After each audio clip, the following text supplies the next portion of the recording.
Halo anak-anak, kali ini kita akan belajar tentang bentuk-bentuk interaksi manusia dengan lingkungan. Apakah kalian sudah tahu apa saja bentuk-bentuk interaksi manusia dengan lingkungan? Mari kita belajar bersama. Yang pertama, interaksi manusia dengan lingkungan alam. Manusia adalah bagian dari alam. Tempat tinggal serta semua kebutuhan manusia bersumber dari alam. Tanpa alam, manusia tidak dapat memenuhi kebutuhannya sehari-hari. Betul bukan? Karena itu, manusia harus memanfaatkan alam untuk memenuhi kebutuhan hidupnya. Nah, pemanfaatan alam tersebut manusia lakukan dengan berbagai macam cara, menyesuaikan dengan lingkungan hidupnya. Berdasarkan letak geografis, lingkungan alam dibagi menjadi 3, yaitu dataran tinggi, dataran rendah, dan pesisir pantai. Perbedaan letak geografis tersebut membuat mata pencaharian manusia berbeda-beda loh.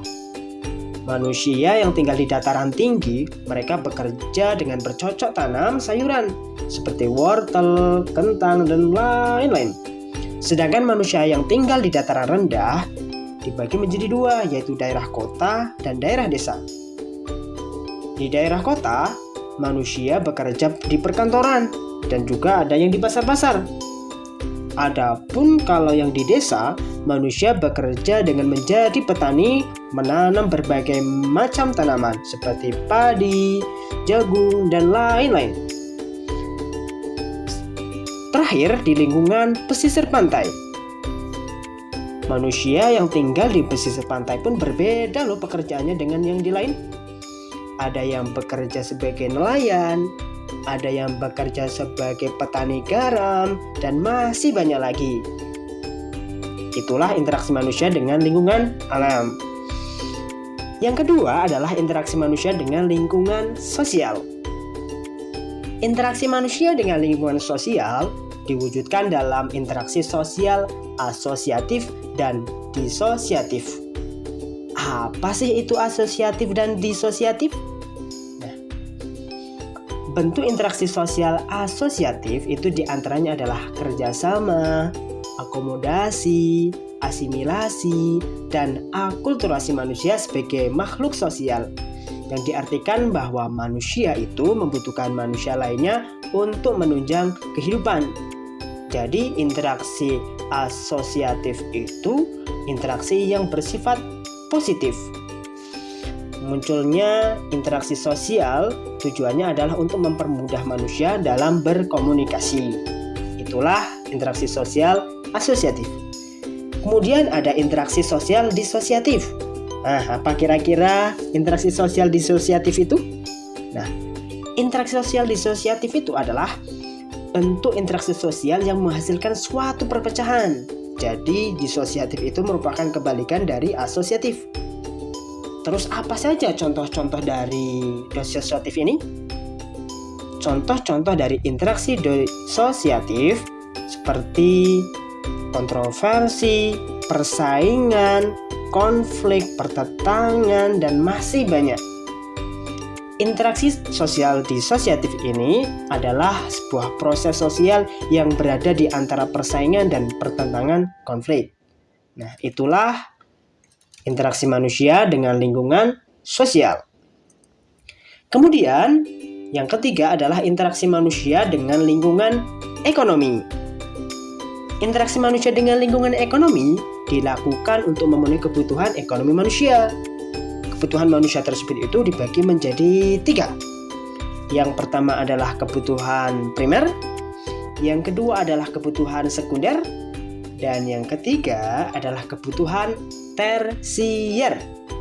Kebutuhan primer adalah kebutuhan utama seperti sandang atau pakaian, pangan atau makanan, dan papan atau tempat tinggal. Nah, tanpa itu semua, kemungkinan manusia tidak bisa hidup. Yang kedua adalah kebutuhan sekunder. Kebutuhan sekunder merupakan kebutuhan selanjutnya setelah kebutuhan primer sebagai pelengkap atau tambahan yang harus dipenuhi.